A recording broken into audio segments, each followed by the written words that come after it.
Hello and welcome to this LinkedIn Live.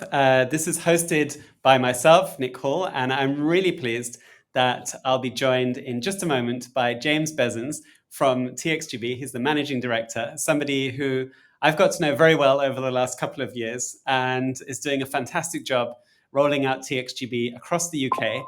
And he'll be with us to explain a little bit more about all of the work that he's doing. And today we're going to be talking about the hidden data layer behind the experience economy in the run-up to X Design Week, which is happening between the 3rd and the 6th of June 2025. So yes, this year, coming up very soon in Newcastle. So this is first and foremost an invitation to all of you who are very curious by the conversation we have today to join us in Newcastle, where we're going to get really hands-on with all of the topics that we discussed today. So I'd like to invite James to join me now.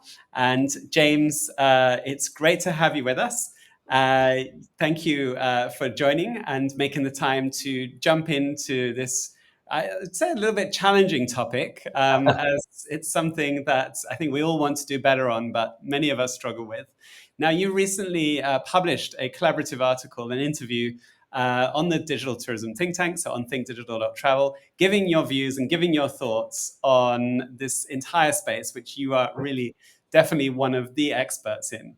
And you expressed, I would say, what for me is a very obvious passion for product and experience development and connectivity when we talk about tourism. So maybe as a great starting point to jump in, and then we can discuss a little bit some of the topics that we'll explore during X Design Week. I would love to just open with this first question, which is, given that passion that you expressed through that article, and I definitely encourage anybody to go and read that, it's on our site. What are the burning questions that keep you up at night? And maybe you can build into that a little bit about what you're doing and why these are those big questions that keep you awake. Thanks, Nick, and thanks for having me. Look, pleasure to be here, and obviously supporting the event that we've got coming up in June. I think from my perspective, the thing that I kind of we focus on at TX and the things that we're really concerned about are just how we enable visitors to explore every part of everywhere across the destination, and not just, I guess, every corner of that destination, but explore it in a deeper way and to get a more meaningful connection with the destination. And that's really, I guess, fundamentally at the core of what TX is out to achieve. Building connectivity that helps make sure that the data that's required to make product available to people and to help them get that kind of more meaningful experience and that lasting memory of a place, making sure that's there. So that's really where we're focused. We recognise that there is so much technology out there, but actually, if technology in a vacuum doesn't really do very much, it's very limited, and technology becomes enormously powerful when it's connected. And we can see that, with the age of the internet, and now with the age of AI, it's all about connecting data. And we see the tourism sector as a parallel to that. We need to connect the visitors with the different products that they can experience, and we need to make sure that when they're in a destination, they've got the tools at their disposal to fully immerse themselves and get the most out of that trip. Yeah, I mean, it's really, I think, definitely touching on the kind of big priorities that a lot of destinations have been pursuing, which is a huge focus, especially since COVID, in really, really ramping up product and experience design at the destination level. I guess there's been a lot of focus on sustainability, about the dispersal of visitors out of those hotspots, but also about both extending the season, giving people reasons to travel all year round, to travel especially in the low season, but also drivers that get them to the destination. And I think this is something that is not quite as simple as perhaps it sometimes seems on paper. We build the product and people will come, but it's also really important to distribute and sell that product and make that a compelling offer that we can not only sell the story around it, which destinations are really great at, but we can also create that fulfillment on the back of that story so that we actually drive people to say, hey, I actually really want to do this. Where does TXGB come into that? I mean, you talked about the kind of complexity of the technology ecosystem and kind of trying to, perhaps avoid looking at things in a vacuum. I mean, one of the things that I think we can all acknowledge is that if we look at the kind of technology and the digital value chain in tourism, it's insanely complex. There are so many different platforms, technologies, channels, distribution points, touch points. So where does TXGB come into that? Give us a little bit of an idea, especially I think we have a lot of destinations that will be watching this that are perhaps not familiar with the UK specific environment and context, and perhaps slightly less familiar with TXGB. Yeah, absolutely. So I think if we start by looking at what that tourism ecosystem contains, you've got visitors and travellers that want to, experience and find places to go and to visit. You've then got, but the other side, right, the other side of that value chain, you've got the actual product. So you've got, accommodation, attractions, tours, events, all manner of different products, and that is an ever expanding feast and tapestry of different experiences. I think that's one of the things that makes the experience and tourism economy is such an interesting space, is that it is ever evolving, that there's always new and different authentic experiences there. I think I was at a seminar a couple of months ago and they said that there's more than 150 categories just in the experience sector alone. So it just shows a really rich spectrum of things to do and places to stay. So when you think about those two ends of the spectrum, you've got, billions of people that travel and want to, kind of engage in the tourism sector from a consumer perspective. You've then got many, many products. And in the UK alone, there are more than 250,000 different product providers, all with multiple product lines. And most of those are small businesses, more than 90% of them are small businesses. So you can see you've got this potential for enormous fragmentation between those two groups. In the middle, you then have intermediaries. You have the different channels that people use to book, and every different demographic, whether that's through your geography or your age or your other preferences. Everyone books travel in slightly different ways. Of course, there are sort of dominant players on the global scale. But actually, if you go to any country and you're looking at bringing people into the UK, they might book tourism in a slightly different way to, the way that you might expect. And that is because there's just huge diversity and huge choice in terms of how you can research and book a trip. So you've got that complexity of, many, many hundreds or thousands of different booking channels or touch points. You've got lots and lots of products. You've got some intermediaries that might be trying to build that pathway. And then you've got different technologies that everybody's using. So whether you as a hotelier or as an attraction operator, the different technologies that are available all have, different ways of working. And that means when you're trying to connect the data that's required to make a booking all the way through that value chain, it is quite a challenge, and it's one of the things that has really been identified as an inhibitor to getting the growth and to making sure that each individual destination kind of serves the consumer in the best possible way. As a destination, if you're Visit Britain or if you're a regional DMO, you want to be able to make sure that all of your product is packaged and available to the trade and to the consumer markets in the best possible way.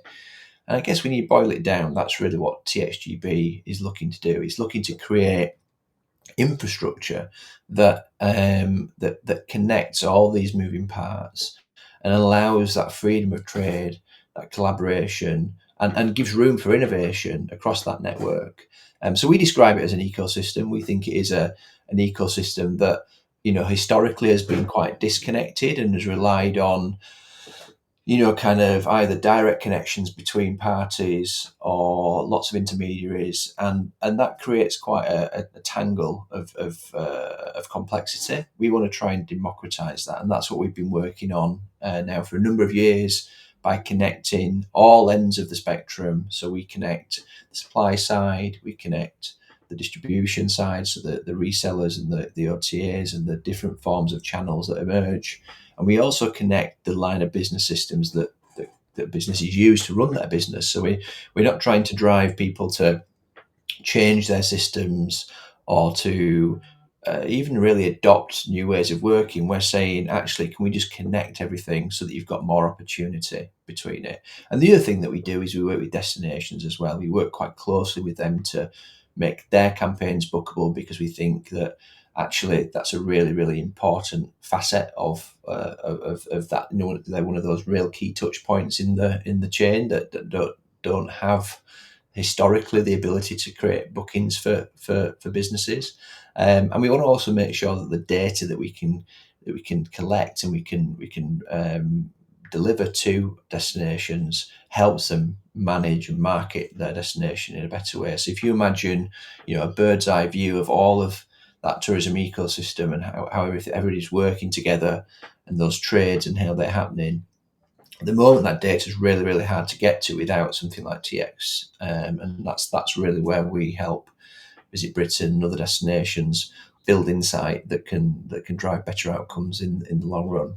Yeah, I guess that's a really interesting kind of idea of being that key digital infrastructure piece that bridges a lot of other priorities and really makes the product and experience marketplace become viable and realistic, whether it's where you're distributing to and how you're reaching customers across different platforms globally, and also across different demographics. I think it's also important to consider, but also on the destination side, being able to create that fulfillment.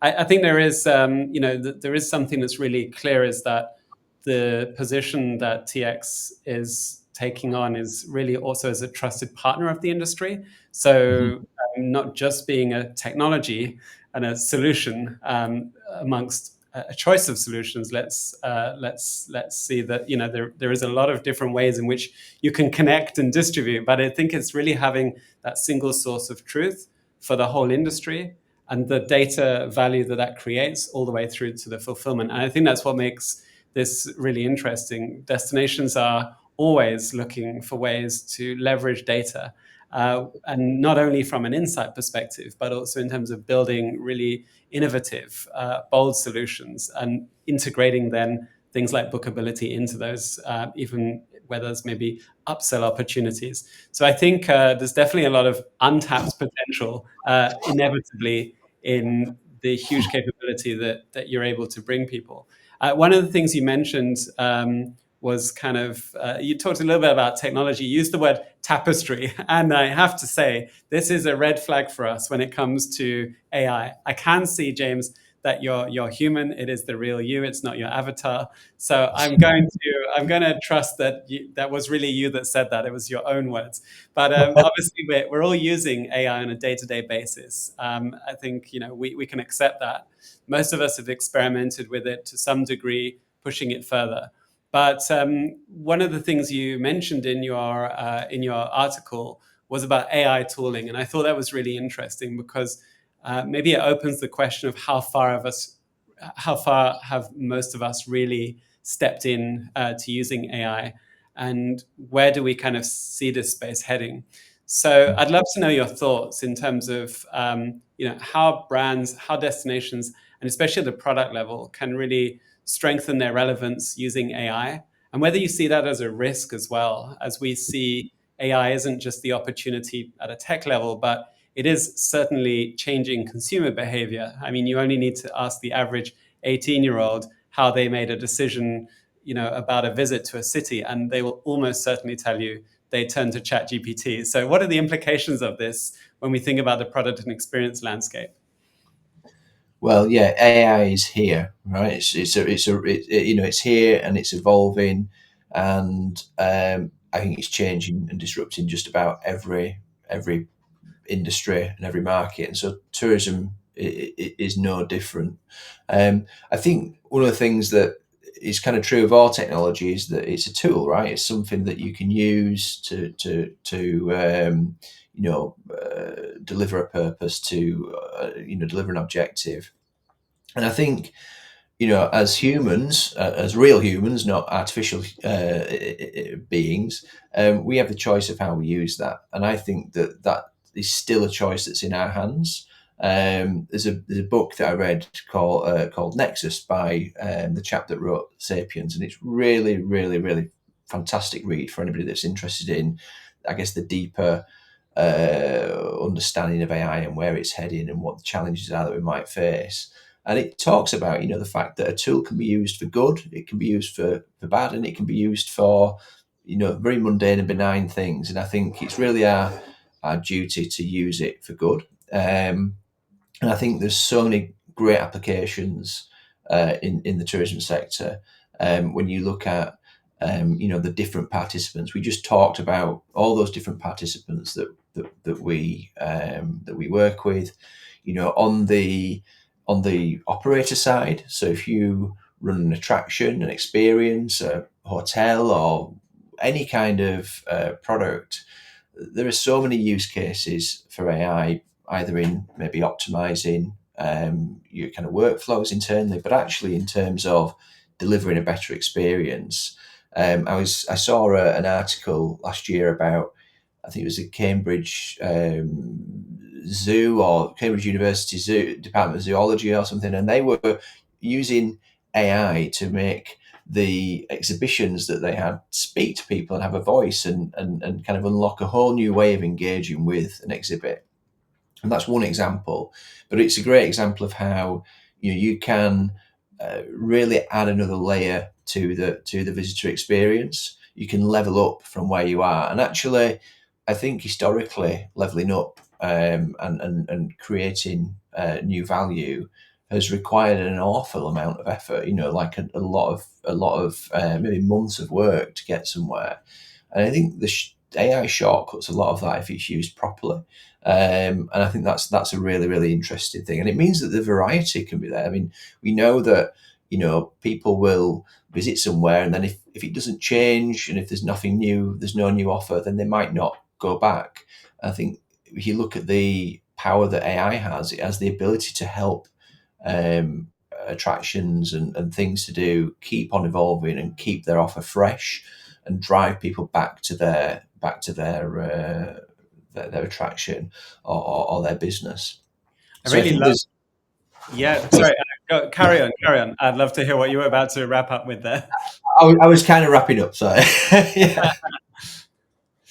So I guess what's really interesting, and those examples. There's so many examples that you can really see where AI can create solutions that we just couldn't really imagine before. So you talked about kind of bringing an exhibit in a museum to life. I think it's a perfect example of a space that can be quite non-engaging, kind of very academic or educational, and it doesn't really speak to a lot of people sometimes, those kind of visitor experiences where it's all education and it's actually just very overwhelming. And AI does give that ability to relay that information in a way which talks directly to that audience, whether it's being kind of humorous, whether it's using kind of different modalities from speech to all sorts of different ways to interact, or whether that's just kind of really adapting it to exactly what you want to see and how you want to experience that. So I think that's it's really interesting to see all those applications. For the most part, we don't see them today. We find these as pockets of examples, and yet actually the technology has been widely available for a good 2 years now in terms of APIs. It's ripe for innovation and development.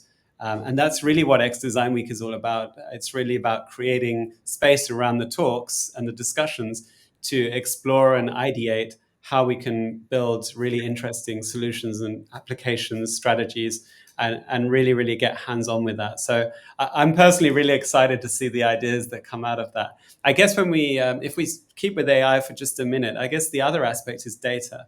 I think we see that AI without the data that we feed it is predictable. It's really hard to create value on top of the existing LLMs and their ridiculous level of capability if we Yeah. don't layer that in with our own data and train those AI tools and systems on our own data. So I'm just thinking here that on the one hand, destinations sit on a wealth of data. They are the authority on the destination. And whilst that data may exist elsewhere, I think there is a certain curation and quality of production that cannot just be scraped from the rest of the web. So I think that's really interesting. I think on the other side, sort of the commercial and product data is perhaps even harder to reach because obviously, if I were today to ask ChatGPT for recommendations on the top 5 things to do in Canterbury, where I'm currently based, I guess it would be quite predictable in terms of what I'm going to get. It will be the main attractions, the main things to do. And I think what TXGB and the partnership you've had with destinations is all about is surfacing the unexpected, the experiential, these slightly different but highly memorable things to do, as opposed to the mainstream attractions. And I think at the moment we know the issues with bias, and it seems that those kind of experiences are unlikely to really surface unless the everyday consumer becomes a prompting pro and gets really to those little gems and nuggets. So in terms of thinking about data, how do you see what do you see your role? How do you see yourselves being able to facilitate a kind of better output from AI? If that's partnership, innovation, what do you see happening in the coming years? Yeah, so I think the underlying data that we can provide in our ecosystem is vital to that. But I think you touched on a really good point there that what AI delivers is it's averaged out. It's a very very hedged guess based on what prompt you give it, and if that prompt is not sophisticated and it's not tailored in the right way, then you're going to get something quite sort of basic back. And I think this is exactly the area that DMOs have got the opportunity. So if we looked at, it's good to touch on them because they're kind of one of the other players in that ecosystem. How can they really step into this space? And it's exactly what you just talked about there. They've got so much local insight, local knowledge about their destination. They also know the sorts of questions that visitors will ask and the sorts of things that they want to inquire about when it comes to their destination, or certainly the things that they need to draw to their attention. And so, if you combine the enormous power of what you're going to get out of those large language models and tools like ChatGPT with curated refinement, kind of more orchestration of what's going on in their destination than promotion, I think it changes the role a little bit. They're almost the role of, if you think about, if you go back in time, you think of tourist information centres and how sort of tourism authorities are formed and the ways in which they've interacted with the public over the years. This kind of really change, it gives them an opportunity to get back to some of that, but at scale, across thousands of potential visitors at the same time. So I think it's helping move away from what I call sort of lazy AI. Lazy AI to me is kind of what you just see everywhere. You see, blister packs and action models of people, and that's kind of what people are using AI for right now. When actually there's so many quite cool and novel ways in which you could use it for for those applications. So yeah, it's really kind of blending that very very curated and expert view of the world with the kind of power under the hood of AI. It's a bit like a race car, I guess. You've got an enormously powerful race car, but unless you've got a good driver, then it's not going to get you where you want to go. So I see the destinations being that kind of expert driver and really helping harness the power of AI for visitors.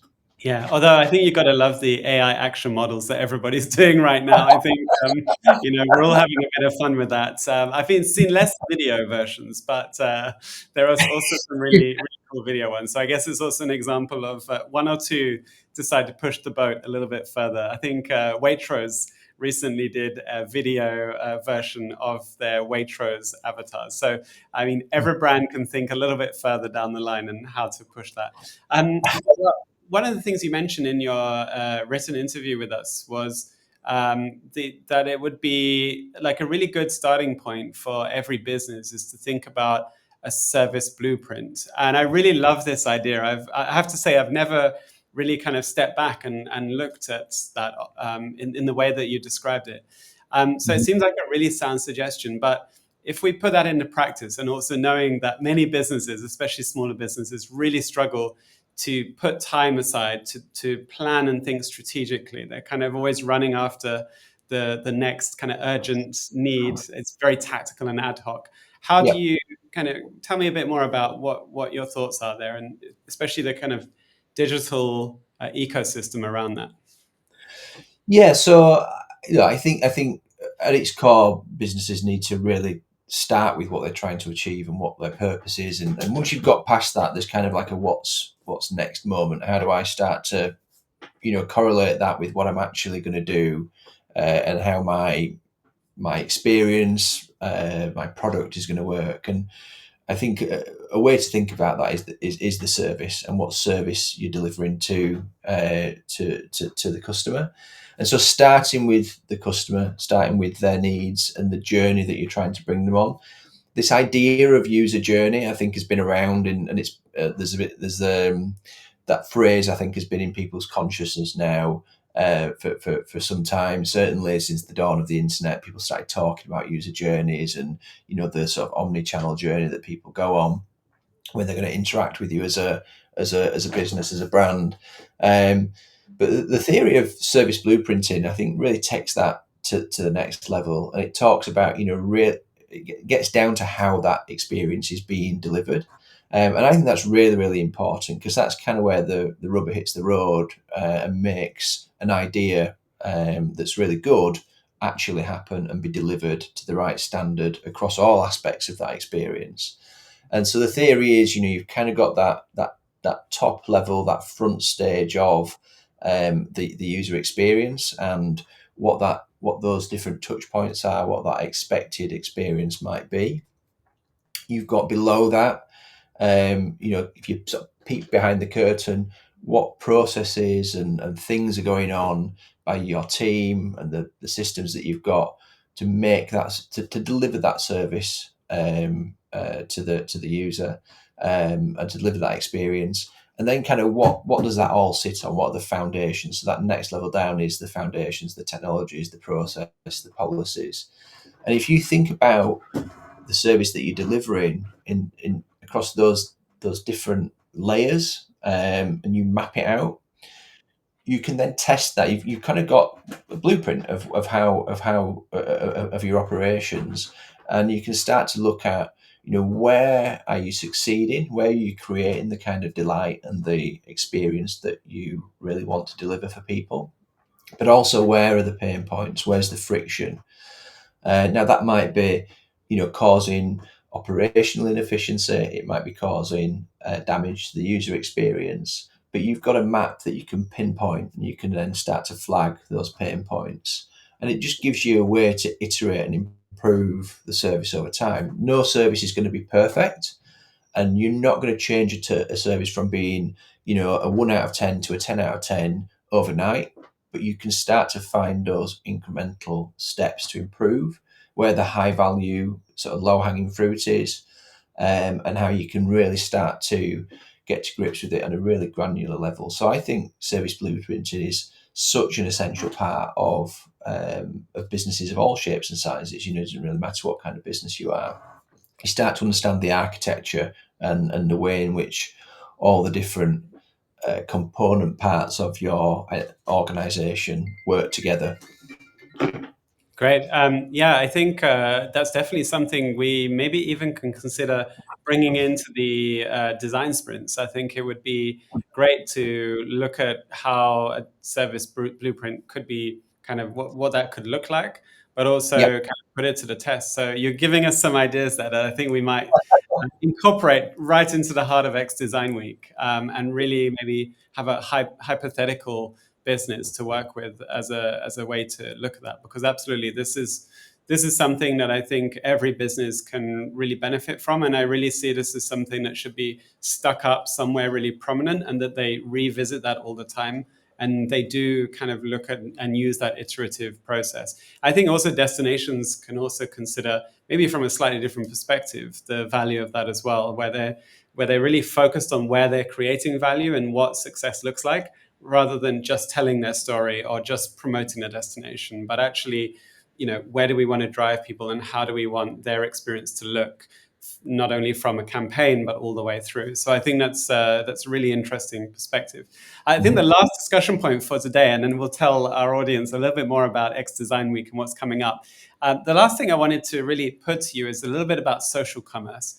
I think it's a topic that's heating up. One of the topics that we're covering at X Design Week is a segment called Generational Intelligence, and it's all about how we can think about the next generation, Gen Alpha, and what their behaviors and habits might look like, but Yeah. also Gen Z, and the huge disruption that Gen Z has brought about when we think about habits, behavioral shifts, and how they live and breathe social first and more than anything else.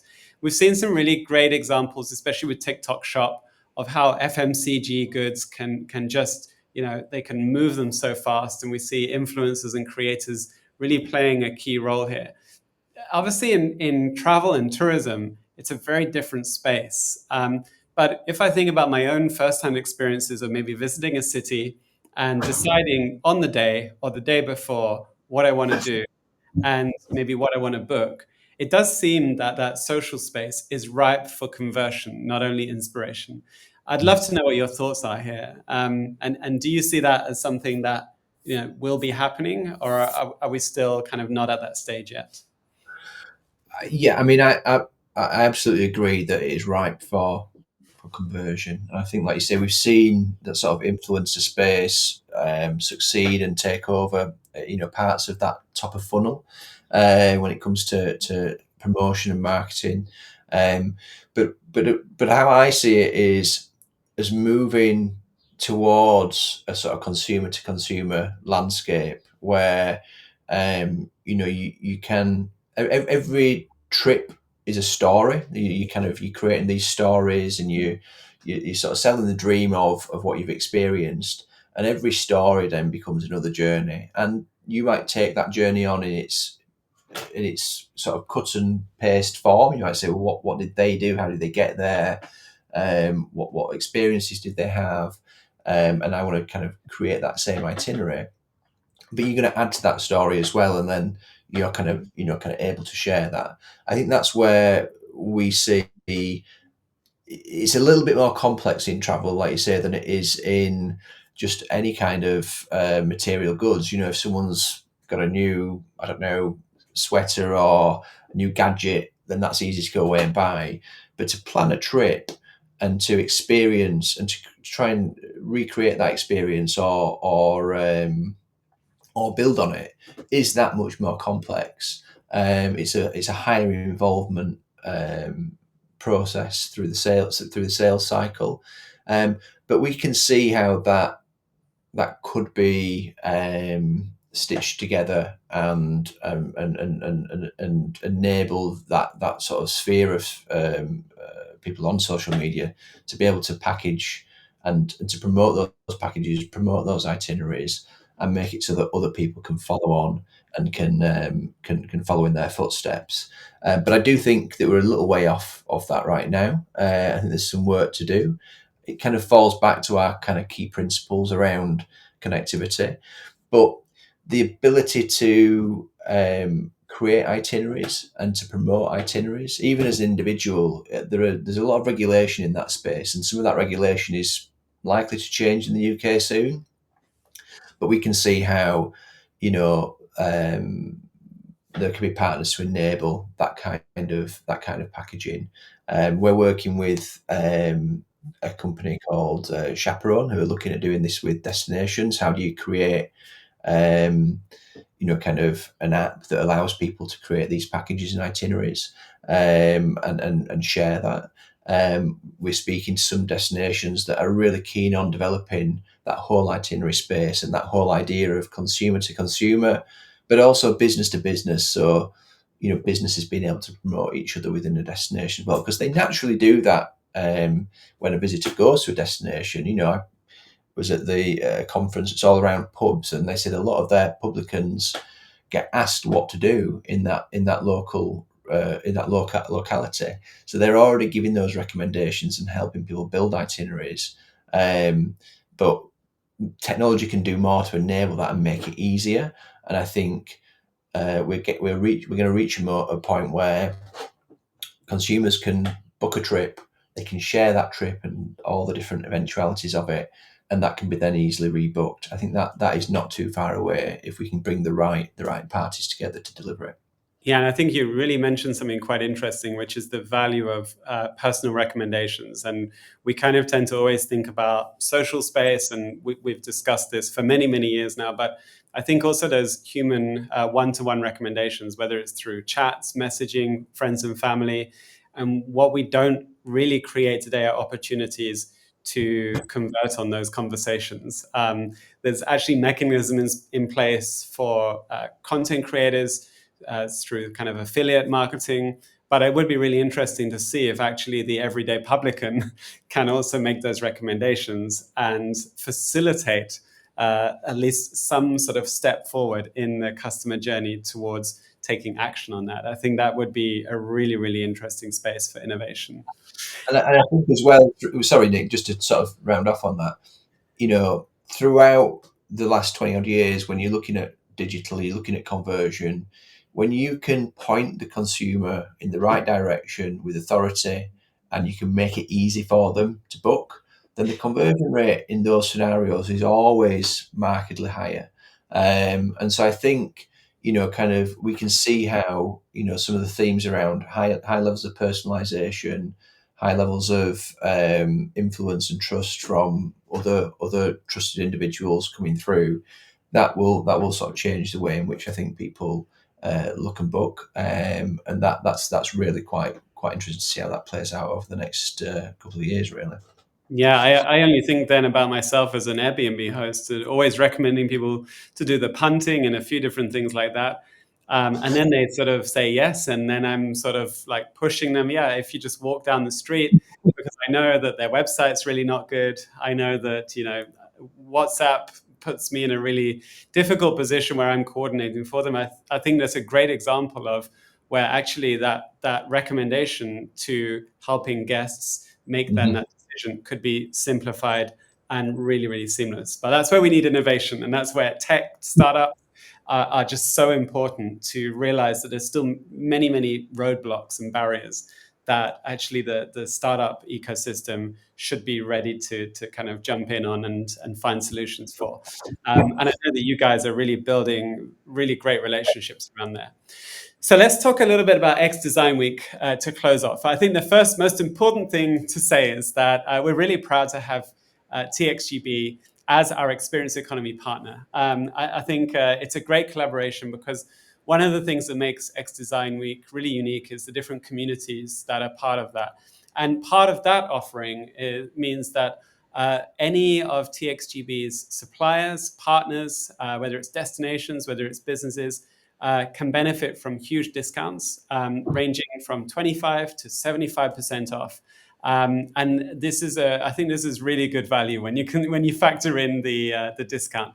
So if you are looking on thinkdigital.travel and you head over to the event, you'll see at the bottom a TXGB ticketing tab, and you'll see the prices that are available there, especially for you as a TXGB partner, supplier, or vendor. So definitely take advantage of these huge discounts. And we're really, really keen to see you there. James will be there, and we'll be exploring these topics in more detail. We have kind of four major clusters that form the groupings that we will see at X Design Week. So destination and places, of course, this is part of the DTTT's DNA. This is at absolutely the heart of what we do, and everything we talk about and what we've discussed today is all through the lens of making the destination richer, stronger, and better. With TXGB, we have this focus on the experience economy and really looking at where innovation is happening there. How do we create incredible product that addresses those challenges and problems in tourism and the visitor landscape, but also just grows the economy more broadly? And how can we really innovate here and create exceptional product that is really different and unique and authentic? We have an amazing partnership with Europeana, who are our culture and heritage partner. They sit on nearly 60 million artifacts from across Europe's culture and heritage sector. So everything from museum archives to film archives to really great content.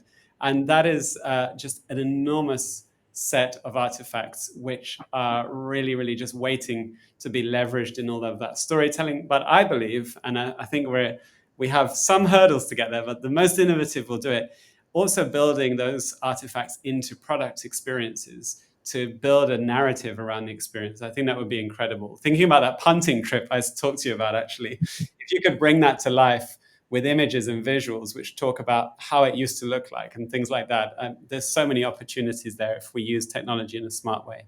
And then the technology ecosystem, which is the kind of underlying layer of everything. How do we really kind of use tech to innovate and make that really smart? I'm going to run through the 2 days. We have 4 components in the program. The first part is all focused on generational intelligence. So I spoke about that before. Gen Alpha, Gen Z, and yes, millennials and maybe boomers we'll talk about as well. What are the differences between them, and how do we understand the right way to engage with them? We're going to be, of course, talking about AI strategy and integration, and kind of what are the choices we have in the path ahead, and how can we drive up more AI adoption and see innovation there. We'll be looking at digital service design. So how can we create much, much more seamless, connected experiences from end to end? I think we've always described the seamless visitor journey as some sort of dream. But I think at X Design Week, we're kind of committed to getting there a bit faster. And then the bit that really excites me, sorry, James, I think this is probably where you're least involved, but I would love to see bookable experiences in the Apple Vision Pro, because I think the XR, the immersive storytelling space, is just so exciting. And we're definitely seeing a revival of what people have previously perceived as what's interesting here to what is really interesting today, which is how can we use AR, location-based AR, to bring to life visitor experiences. It's a lot more capable than what we probably most of us have experienced, right through to those mixed reality experiences and the opportunities to create effectively brilliant tourism product there.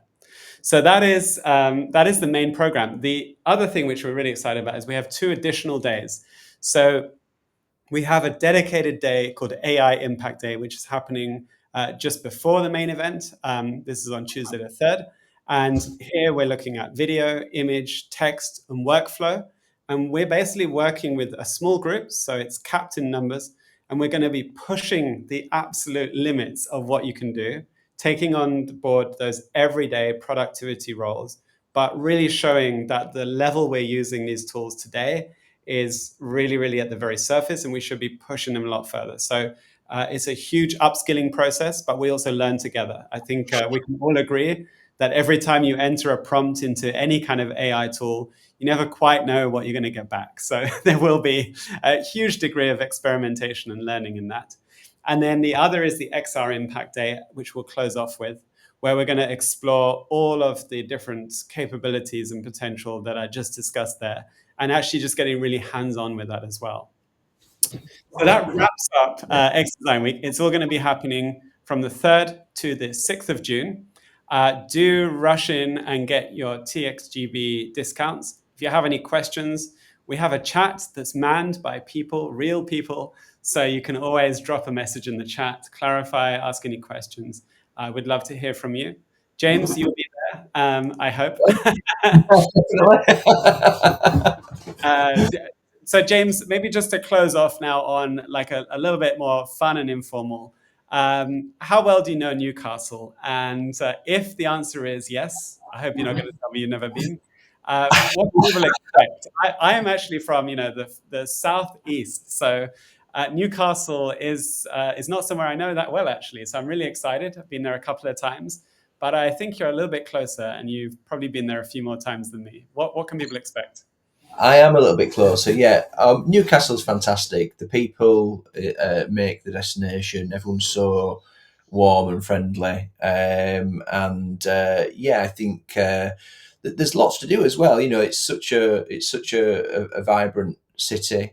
We know the guys in the destination up there really well, and they're always very accommodating for us. So we really have the best time. And yeah, I would say it's a fantastic location to have the event as well, and an area that is a real focal point for the UK at the moment, or certainly in England, in sort of trialing how to redefine the way destinations are managed and promoted. So the guys in Destination Northeast and Newcastle Gateshead Initiative are doing a fantastic job. Sarah and Ian are such brilliant leaders for the area. So yeah, looking forward to heading back. We've been there quite a few times over the last few years, and it's always a treat. Yeah, it's great to have them as our host partners. They've been really behind X Design Week, having been to the previous events, and really love them. I think they definitely see the potential to keep pushing that strategic thinking forward. And of course, they were the UK's first DDP, Destination Development Project, which is, I think there's a lot they can share from that. They're really leading the way in terms of the new model for tourism and the role of LVEPs in England, which I also think is something perhaps we haven't really talked about. It's probably not so much the conversation for us, but on our next webinar. But I think it's really interesting for a lot of the destinations coming from other countries, also just to see how tourism is being remodeled in England. And perhaps there's quite a lot of takeaways for that as well, because it is really reshaping the DMOs to be better aligned to grow the actual product and experience side of the visitor economy. And I think that's a really exciting move. Well, thanks so much, James, for your time today and all of your insights. It's probably a good time to just give people a reminder about a couple of other webinars we have in the lead up to X Design Week. So the next one will actually be with Ian and a number of their partners from Newcastle Gateshead Initiative and Destination Northeast England. We will be discussing all of those topics, especially about the shift and the evolution in the destination landscape that we just mentioned there, and what Newcastle will be promising to deliver as part of the experience. And that will happen on the 30th of April. So make sure you head to our site, RSVP to that. It'll also be on LinkedIn Live. And we'll also then have one on the 12th of May with our partners Europeana, and we'll be talking about all things digital culture and heritage and how everything is innovating there. So lots of great juicy content coming up, which will also give you some additional insights on what to expect for X Design Week. But for now, and to say thank you very much to James once again, it's been great having you with us, and we look forward to seeing you in Newcastle. Looking forward to it too. Cheers, Nick. Thanks.